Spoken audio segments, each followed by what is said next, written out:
আসসালামু আলাইকুম, সবাই কেমন আছেন? দেখতে পাচ্ছেন আমরা কোথায় এসেছি। আজকে ইফতারের ইনভাইটেশন ছিল আমার ফুপির বাসায়।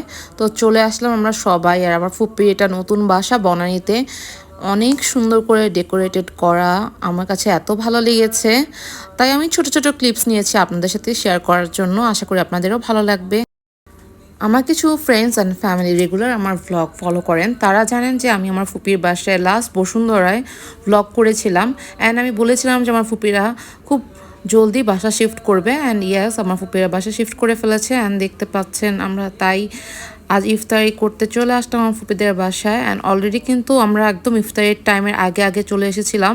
তো এসে ইফতার করতে বসে গিয়েছি, তো ওভাবে ভিডিও করা হয়নি। ইফতারির পর খুব বেশি টায়ার্ড লাগে, তারপরও আমি এই রুমটা আর এই সেট আপটা ভিডিও করে পাইনি। এটা হচ্ছে আমার ছোট কাজিনের রুম। আর আমি রোহানের যে কম্পিউটার টেবিলটা আছে ঠিক এভাবে সেট আপ করতে যাচ্ছি। খুব সুন্দর করে সেট আপ করা ও রুমের কম্পিউটার টেবিলটা দেখতে পাচ্ছেন। ওই কর্নারটা আমার ঠিক ওভাবেই সেট আপ করার ইচ্ছা। খুব সুন্দর করে সেট আপ করেছে। অ্যান্ড ওদের ইন্টেরিয়র কাজগুলো খুবই সুন্দর। And black and white and grey থিমটা আমার কাছে খুব ভালো লেগেছে। তো আমি এই জন্য ভিডিও করে রেখেছি আর আপনাদের সাথেও শেয়ার করলাম। অ্যান্ড তারপর প্রিয়ম, এই যে প্রিয়মের রুমে ভিডিওটাই আমি নিয়েছিলাম ওর সেট আপের। প্রিয়ম মাশাআল্লাহ অনেক লক্ষ্মী। আগেরবারও ভিডিওতে দেখেছিলেন যে ও আমাদের জন্য কফি রেডি করছিল। এবারও ও কফি বিন দিয়ে সুন্দরভাবে আমার ফুপা আর রোহানের জন্য কফি রেডি করছিল। তো খুব সুন্দর করে কফি বানাতে পারে, আর সবাই আসলে ওর হাতে এই কফি খাওয়ার জন্যই সবসময় বলে। তো খুবই টেস্টি ছিল। এবার আমিও ট্রাই করলাম। ফার্স্ট টাইমে ভেবেছি অনেক বেশি করা হবে, বাট এবার অত একটা করা লাগেনি আর খুব ভালো লেগেছে। পুরো বাসাটা আমি ওভাবে ভিডিও করতে পারিনি, বাট ইনশাল্লাহ একদিন ফুল ভিডিও আমি করব। তো আজকে আমি কিছু কিছু ক্লিপস নিয়েছি। তো দেখতে পাচ্ছেন ও অলরেডি কিন্তু কফি হয়ে গিয়েছে, এখন ফার্স্টেই ফুপাকে দিচ্ছে। ফুপা সবসময় আসলেই ওর হাতে কফি খাওয়ার ডিমান্ড করে, তো ফুপাকে ফার্স্টে দিচ্ছে, তারপর আসবে রোহানের কফি। তো দেখেই তো মনে হচ্ছে, তাই না, অনেক টেস্টি হবে। তো এই যে এখন ফুপাটা অলরেডি হয়ে গিয়েছে, ফুপাটা নিয়ে আসবে। তারপর আমাকেও বলেছিল, বাট আমি জাস্ট রোহানের থেকে অ্যাকসেপ্ট নিয়েছি, কারণ আমি ভাবছিলাম অনেক বেশি কড়া কিনা। তো এরপরে আমরা চলে গেলাম ছাদে। আর দেখতে পাচ্ছেন ছাদে আসার পরে আমরা সবাই ফটোশ্যুট শুরু করেছি।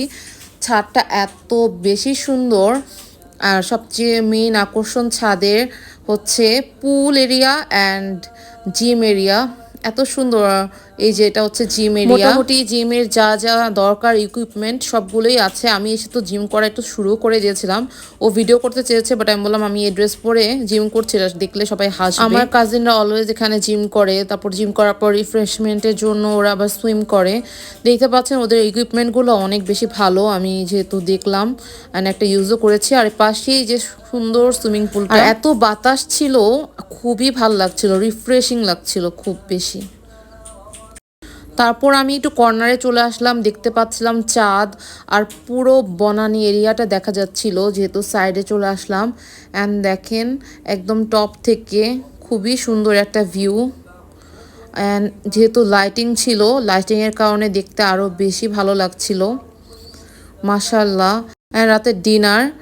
আর আমরা যেহেতু ইফতারিটা এসে করতে বসে গিয়েছিলাম, ইফতারি আমি ভিডিও করতে পারিনি। ডিনারগুলো অনেক টেস্টি ছিল আলহামদুলিল্লাহ। তারপর সবাই টায়ার্ড, এখন বাসায় যাওয়ার পালা। ছবি টবি তোলা শেষ। আম্মু খুবই অসুস্থ, সবাই আমার জন্য দোয়া করবেন, আম্মুর গলা ভেঙে গিয়েছে।